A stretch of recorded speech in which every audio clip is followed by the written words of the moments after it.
A very good morning. Thanks for staying tuned to Republic TV. I'm Nivedna Prabhu, and of course, starting off with live and breaking news that's coming in as the crypto price crash. But the channels that ran paid programming for crypto refused to report on crypto meltdown. Now, India's fake crypto evangelists frozen in response to the crypto meltdown. So that is, of course, the big breaking news that's coming in, that the FTX collapse leaves the crypto market, on one hand in a lurch. On the other hand, the Indian crypto evangelists are silent.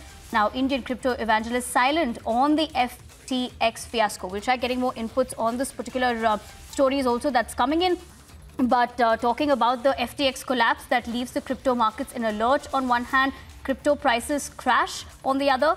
But the crypto evangelists won't utter a word about this particular development. Now, the Indian crypto exchange is silent on the FTX fiasco. So we're going to get across more details as well on this. But this is the latest that we can tell you so far, is the fact that if we talk about the FTX native tokens as well, as of September 2021, it was of all-time high of over USD 85. But as of November 2022, tokens valued at less than USD 2 is what we're understanding so far. These are, of course, reports that are suggesting the same. But talking about the FTX collapse, on the other hand, the Indian crypto evangelists are silent on this particular matter. But talking about the crypto price crash, on one hand, the channels that ran paid programming for crypto refused to, of course, report on the crypto meltdown. Now, India's, of course, fake crypto evangelists frozen in response to the crypto meltdown. We're talking about the particular numbers as well. In terms of FTX's native tokens, as of September, just going into the numbers that it had at that particular time, it was on an all-time high of over USD 85. But if you're talking about it presently, in terms of the crash as well of the FTX, as of November 2022, tokens valued at less than USD 2. This is what the reports are, of course, suggesting as well. In fact, if we talk about it, there are daily tradings of billions. But on the other hand, of course, the fact that at least $473 million also we're talking about it. And if you're talking about the fact that the crypto FTX collapse has on one hand crashed, but on the other hand, we have several experts who have also been speaking about crypto. But at this point of time, after the collapse, the bigger question is, why are Indian crypto evangelicals on this particular topic silent about it? They haven't reacted after the fact that the FTX has collapsed. Talking about the numbers as well, as we just pointed out. All right, for more on this, we're joined in by Ajay Bagga as well. Mr. Bagga, thank you for talking to us on Republic TV. How do you view this with the fact that, of course, the crypto has, the price has crashed now? We're also talking about those particular numbers. If you could break that down for our viewers as well and give us your viewpoint about it. Yeah, see, crypto has, the crypto coins, they have nothing underlying. It is based on demand and supply. Whenever there is more demand, people are putting in money, the price would go up. The technology of blockchain is useful. What is built on it, these tokens and coins, there is a question mark on their actual fundamental value, because fundamentally you can't really value it. There is no cash flow, there is no asset, there is no business. So it was more a demand supply.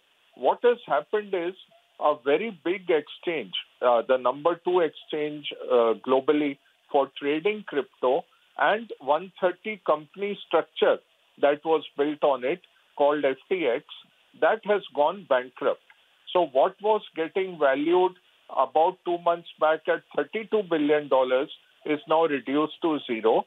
About $10 billion of customers' money, which was in the exchange in the form of tokens and coins, that is stuck. We don't know exactly how much of that will be recoverable. The owner had his own family office called Alameda Research, which was investing in turn in very illiquid kind of assets. Now, how much has been diverted, how much is gone forever, how much will be retrieved, that will be a long drawn-out process. The same person who had done the Enron liquidation, he has been appointed as the CEO. He will be now slowly trying to liquidate the company and get back the value.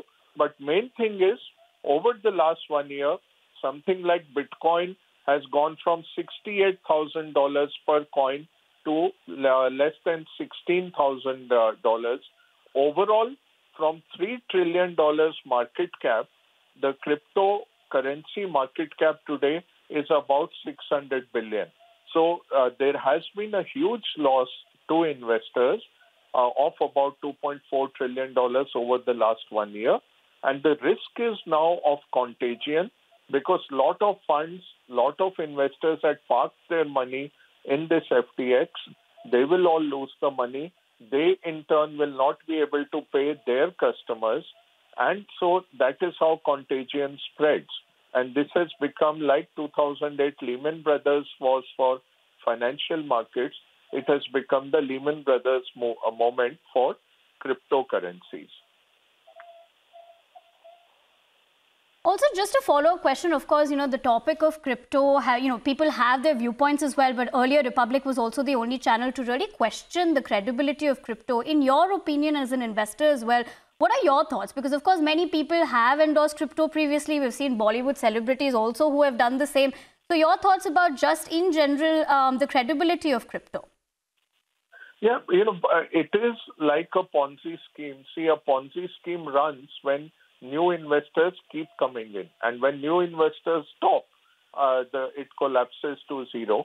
So the problem here is it is more a function of impressions and image. If there is demand for it, more investors keep coming in, the price goes up. Intrinsically, there is very little value in that. Very few places where you can use it. These exchanges are totally unregulated. And to be fair to the regulators, it is very difficult because most of these entities are offshore, out of the hands of regulators. Regulators are not clear whether it is an asset class, whether it is a security, whether it is a coin, how to regulate it.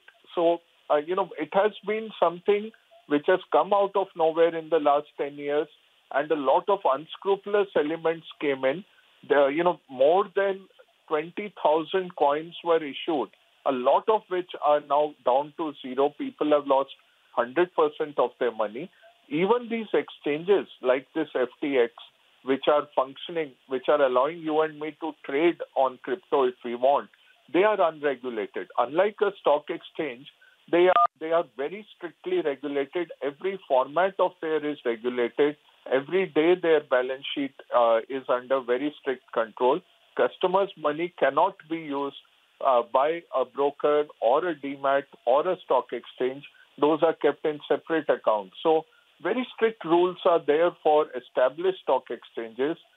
For these crypto exchanges, there are no rules.